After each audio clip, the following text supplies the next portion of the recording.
Chapter The Market Called Soko.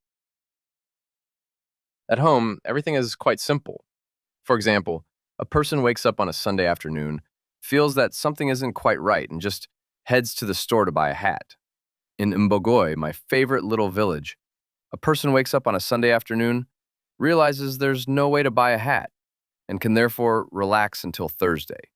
If you wanted to buy something like clothes, not just basic groceries, beer, or konyagi, or if you wanted to get an idea of the prices of cows, sheep, and currency rates, or simply stand around in groups and watch the unusual hustle and bustle, you had to wait until Thursday.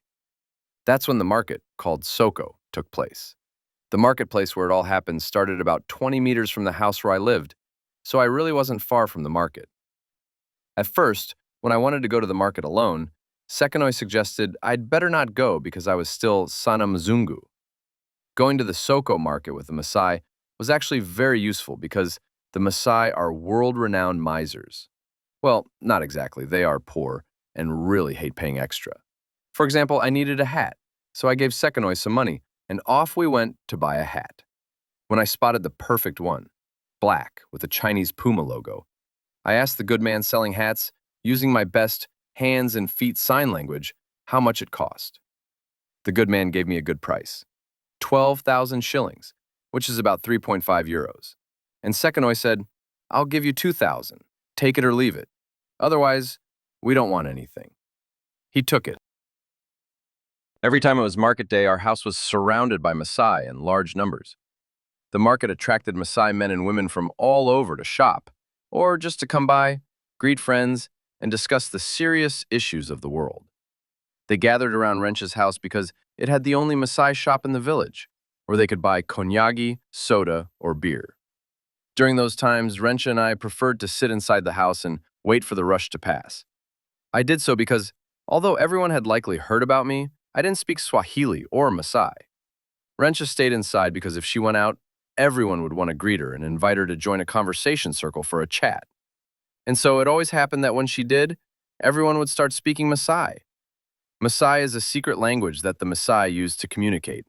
Since she didn't understand it, she would stand there, smile, and think about how to escape. So we took preventive measures, stayed inside, and waited for nightfall. The first market vendors started trickling in between 8 and 9 in the morning. But the Fuso trucks full of goods and traders hadn't arrived yet. These early birds were mostly vendors who baked, cooked, fried, or smoked food. The most tempting food at the market was the so-called nyama, beef, smoked or roasted, stretched over sticks by the fire. For me, it was absolutely unchewable because my small teeth were no match for their enormous ones. So I kept my teeth hidden. But nyama wasn't available every Thursday. It depended on how well the cooks who prepared it predicted the turnout, since nyama was quite expensive. If someone decided it was a good time to buy nyama, whether to celebrate an occasion like selling a hide or just because they had plenty of money, the vendors would neatly wrap the nyama in twigs and leaves from bushes instead of plastic bags. My biggest experience from the market called Soko was drinking the so-called medicine. Everyone around knew I was a natural-born stuntman, so they insisted I try their medicine, a drink they brew from roots in the bush when they're out with the cows for a long time. The local alchemist had been cooking up this potion since the morning, claiming today's batch would be an extra treat. He poured about 3 deciliters of this elixir into a plastic bowl for each of us. Naturally, we sat in a circle, pretending to chat. I said my goodbyes to life and drank the medicine. It had an interesting bitter taste, and if you added sausage, sugar, and fried it, you could almost eat it. It vaguely resembled coffee and had a similar energizing effect. Since I appear to still be alive, I got through the whole medicine adventure without any harm to my health.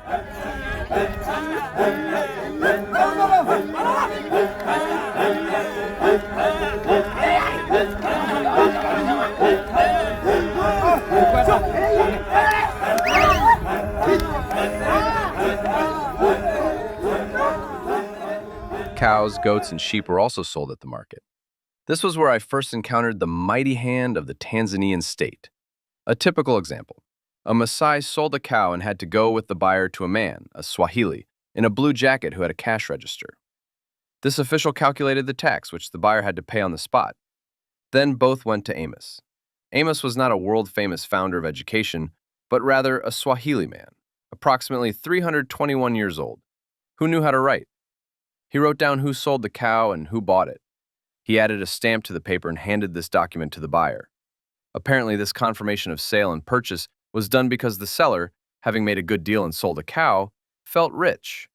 He went to the buffet, probably ours, and drank a lot of konyagi. In the morning, since he remembered nothing, he searched in vain for the cow he had taken to the market. Apart from livestock, everything was sold at the market. Fabrics and qualities, colors and patterns that probably don't exist anywhere else.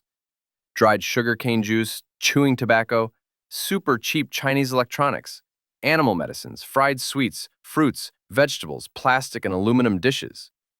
I can't even remember everything, but there was truly everything you could think of, and the market was full of buyers. Maasai women had finally come from the boma to civilization.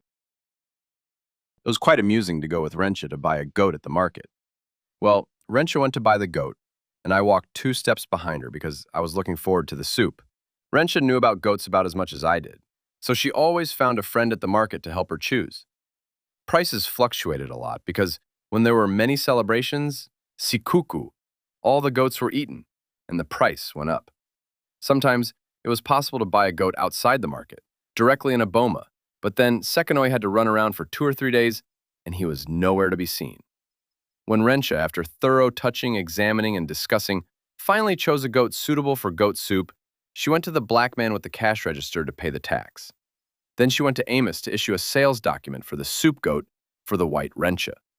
We found out that if we didn't want to keep the goat but planned to eat it right away, we didn't need a document or to pay tax. So we asked for the tax back. I don't remember if they returned it or not. We took the goat home and placed it in the shade of a large bush to let it settle down a bit. At first, I didn't pay much attention. But when I realized how much food costs there compared to their income, I couldn't understand how they managed to survive, how they managed to eat. I already mentioned that the locals' income is fantastically low. Considering the exchange rate of the euro to the Tanzanian shilling, it ranges between 15 to 45 euros per month. However, a cook or a herder usually earns 15 euros. I don't know how much skilled workers Fundi earn, but it could be several times more. And now, food prices. You always have to keep in mind that the average income there is around 25 euros, but more likely less. It's as if a kilo of flour in our stores cost 100 euros. Social unrest would probably bring down the system in about 2 days. Yet in Mbogoi, there was a fierce social calm. Food prices. A liter of oil, about €1.50. Flour, €1. Petrol, around €1.20. Rice, €1. Maize, 100 kilograms. From 32 euros to 52 euros, depending on drought. Sugar per kilo, 1 to 1.5 euros, depending on weather. Cabbage, medium, 0.5 euros. 5 tomatoes, about a kilo, 0.35 euros. 8 potatoes, 0.35 euros. 1 banana, 0.04 euros. These are the prices in the summer, their winter, of 2024.